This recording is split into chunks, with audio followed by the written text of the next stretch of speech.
Ghilamara bamboo pharma পৰিচা company লিমিটেডে আমি কেইবাবছৰো ধৰি আমি কৃষি কৰ্মত জড়িত হৈ আছোঁ। এইবাৰ আমি পৰীক্ষামূলকভাৱে এইটো হেৰি ফক্সটেল মিলেট, আমি এনে অসমীয়াত কণী ধান বুলি কোৱা হয়, আমি প্ৰায় 14 বিঘামান কৰিছিলোঁ। যথেষ্ট ভাল হৈছে। বতৰো আমাক যথেষ্ট সুবিধা দিছে। আমাক দিছিলে কৃষি বিজ্ঞান কেন্দ্ৰৰ পৰা 5 বিঘা কৰিবলৈ, আৰু আমি অকল 5 বিঘা কৰিলে আমাৰ ইমান লাভ নহ'ব বুলি ভাবি আমি 14 বিঘা কৰিলোঁ। বাকীখিনি চিট আমি বাসুদেৱৰ পৰা আনিলোঁ আৰু অলপ আনিলোগৈ আমি মাজুলীৰ পৰা আনি আহিলোগৈ নিজেই। আনি কিনে আমি কৰিলোঁ, যথেষ্ট ভাল হৈছে, ভাল পাইছোঁ খেতিটো কৰি। আৰু ইয়াৰ বজাৰত ইয়াৰ নাম আছে, দামো আছে, আৰু সকলো মানুহে খাব পাৰে। চুগাৰ প্ৰেছাৰ থকা সকলোৱে খাব পাৰে, শিশুৰ কাৰণে উপযোগী। আৰু আটাইতকৈ ভাল কথা খবৰ পাইছোঁ আমি, গুৱাহাটীত কেলকাতাৰ পৰা এটা পাৰ্টি আহিছে, মিলেটৰ পৰা বিস্কুটৰ ফেক্টৰী বনাইছেহি।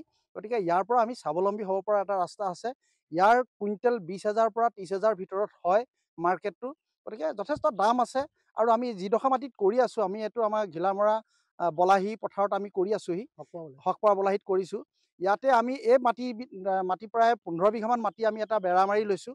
ইয়াতে আমি প্ৰথমতে বাহাদুৰ চাহ চিড প্ৰডাকশ্যন কৰিলোঁ, তাৰপিছত আলু আৰু সৰিয়হ কৰিলোঁ, তাৰপিছত মিলেটটো কৰিছোঁ। আকৌ যোৰহাট ইউনিভাৰ্চিটিৰ ফালৰ পৰা আমাক আকৌ ইয়াতে চয়াবিন 6-7 বিঘামান কৰিবলৈ দিছে। তাৰমানে আমি একেডৰা মাটিতে একেটা বছৰতে আমি ৰাণী হিচাপে 4টা খেতি কৰিব পৰা হৈছে। বৰ্তমান এতিয়া আমাৰ এই মিলেটটো আছে, আৰু আমি চয়াবিনটো কৰিবলৈ প্ৰস্তুতি চলাইছোঁ।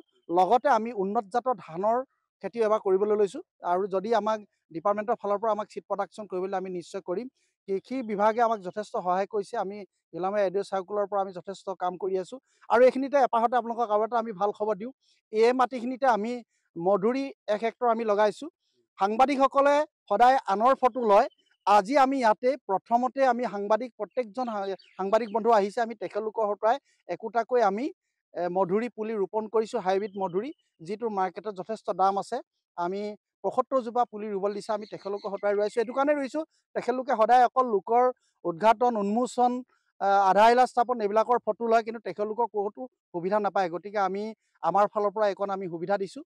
গতিকে আৰু আমি বাকী সকলো ৰাইজক আমি এটা অনুৰোধ কৰিছোঁ, যাতে সাংবাদিকসকলকো এনেকুৱা কিছুমান কাম কৰিবলৈ যাতে সকলোৱে সুবিধা দিয়ে। আমি আছোঁ, যথেষ্ট আছোঁ। আমাৰ আচলতে কেইবাটাও গোট আছে, বহু গোট আছে।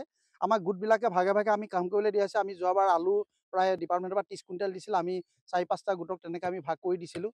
আমি নিজে থকা গোটটোতে আমি প্ৰায় 40 কুইণ্টেলমান আলু আমি লাভ পাইছোঁ। লাভেই হৈছে আমাৰ 40 কুইণ্টেলমান আলু, যথেষ্ট ভাল হৈছিল। যোৱাবাৰ বাহাদুৰ চাহবান, ৰঞ্জিত চাহবান চিড প্ৰডাকশ্যন কৰিছিলোঁ, সেইখিনি যথেষ্ট লাভৱান হৈছে। আৰু মানুহে চিডটো আমাৰ পৰা নি এবাৰ আকৌ প্ৰডাকশ্যনৰ কাৰণে লৈছে। এটা হাইব্ৰিড আমি সৰিয়হ কৰিছিলোঁ, সেইটো যথেষ্ট ভাল হৈছে। তেলটো বেছি ওলায়, ইয়াৰ গুটিটোও ডাঙৰ হয়, দানাটো ডাঙৰ হয়, আৰু সেইটো এটা আমি ভাল পাইছোঁ। ৱেটো বাঢ়ে। এইখিনি কৰিছোঁ। ডিপাৰ্টমেণ্টে যিখিনি সুবিধা দি আছে, আমি গোটেইখিনি ঠিক তেনেধৰণে কৰি পেলাই গৈছোঁ, কিন্তু স্বাৱলম্বী নিজে হৈছোঁ। আৰু মই সকলোকে কওঁ, আমাৰ অকল সৰিয়হ খেতিটোৰ কাৰণে মানুহবিলাকে শালি খেতি বাদ দিলে, বিভিন্ন খেতি বাদ দিলে, সৰিয়হ খেতি কৰি গোটেই মাটিটো এনেই বাকী 9 মাহ দিন পৰি থাকে।